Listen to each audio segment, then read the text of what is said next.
ময়মনসিংহের ভালুকায় চলাচলের রাস্তায় সীমানা প্রাচীর নির্মাণ করে যাতায়াতে বিঘ্নতা ঘটানোর অভিযোগ উঠেছে আনসারুল ইসলাম, মোহাম্মদ মোস্তফা ও মুজিবুর রহমানের বিরুদ্ধে। অভিযুক্তরা উপজেলার রাজু ইউনিয়নের মধ্য রাজুই এলাকার বাসিন্দা। এ ঘটনায় মোহাম্মদ রফিকুল ইসলাম সুবিচার চেয়ে উপজেলা নির্বাহী কর্মকর্তার কাছে একটি লিখিত অভিযোগ দায়ের করেছেন। ইমন সরকারের তথ্যচিত্রে বিস্তারিত।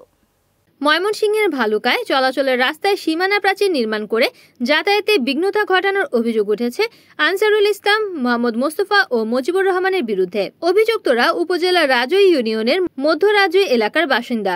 এই ঘটনায় মোহাম্মদ রফিকুল ইসলাম সুবিচার চেয়ে উপজেলা নির্বাহী কর্মকর্তার কাছে একটি লিখিত অভিযোগ দায়ের করেছেন। অভিযুক্তরা দীর্ঘদিন ধরে তৎকালীন আওয়ামী ফ্যাসিস্ট সরকারের প্রভাব খাটিয়ে অন্যের জমি বেদখল সহ এলাকায় নানা ধরনের অরাজকতা করে আসছিল। বর্তমানেও অদৃশ্য শক্তির ক্ষমতায় ওইসব কর্মকাণ্ড অবাধে চালিয়ে যাচ্ছে। প্রতিবেশীর জমি জবরদখল করে রাস্তা নির্মাণ করেছে সীমানা প্রাচীর।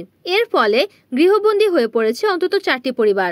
ভুক্তভোগীরা জানান, আনসারুলের নেতৃত্বে সহযোগী 2 অভিযুক্ত মিলে তাদের চলাচলের রাস্তা বন্ধ করে দিয়েছে। বর্তমানে তারা অসহনীয় জীবনযাপন করছে। বাড়ি থেকে বের হতে হয় পানিপথে নৌকাযোগে। এমন দুর্দশা থেকে পরিত্রাণ পেতে সংশ্লিষ্ট প্রশাসনের দ্রুত হস্তক্ষেপ কামনা করেন ভুক্তভোগী পরিবারগুলো। কাঁঠাল ফাঁকলে আমরা নিতে পারি না, গাছের কাঁঠাল গাছ তলে ওরা হস্তাছে 4,000 টাকা সারা রুইছি, একটা সারাও আমার নাই, আইতারি না দেখতারি না। সবগুলি তারা বদ্ধ করিয়া ওয়াল করে আটকাইয়া এগুলি আঙ্গর পথ বন্ধ করিয়েছে।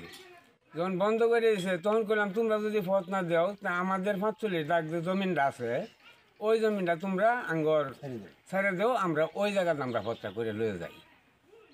তখন ওই জায়গা তো তারা গিয়ে ওয়াল করে কেনা কেনা এটা এটা আনসারুল আর এই মুস্তফার বউ তারা আর আরে আঙ্গর জমিন আমরা এই গেন্দা বাতা দিছি আঙ্গর জমিন দিবার ছানা। হ্যাঁ, দূর তো হলে তার জোরে বেশি টেয়ার পাওয়ার দেহা।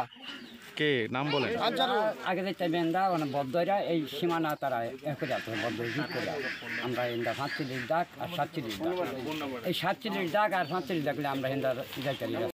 রিপোর্ট করেছেন ময়মনসিংহ প্রতিনিধি ইমন সরকার, NN টিভি।